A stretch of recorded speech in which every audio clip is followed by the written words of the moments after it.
Hai, selamat petang. Kini saya berada di Tadika Semak Paroi, Seremban Negeri Sembilan. Dan kami sekarang berada di dalam kelas. Dan saya telah menemukan seorang cikgu yang boleh ditemu buat. Okey, siapakah nama cikgu? Cikgu Ain. Cikgu Ain. Okey, pengalaman di Tadika ni dah berapa lama? Setahun sebulan. Okey. Okey, boleh teruskan ke soalan seterusnya? Boleh? Okey.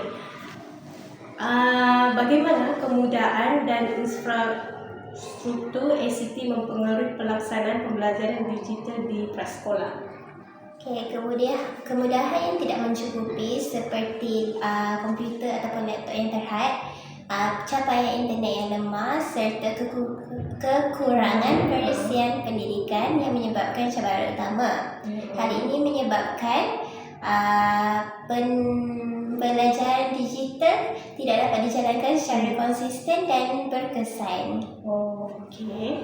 Okey, soalan seterusnya, apakah cabaran utama dalam memastikan keselamatan cyber kanak-kanak semasa menggunakan ICT di prasekolah? Cabaran utamanya ialah memastikan kanak-kanak tidak terdedah dengan kandungan yang berbahaya. Guru juga perlu memantau penggunaan cyber terhadap kanak-kanak serta menggunakan kawalan keselamatan. Namun, kekurangan pengetahuan tentang keselamatan cyber dan kawalan ibu bapa boleh menjadikan halangan dalam memastikan persekitaran pembelajaran yang selamat. Okey, itu sahaja Cikgu Ain. Terima kasih kerana sudi untuk ditemu buat. Terima kasih. Sama.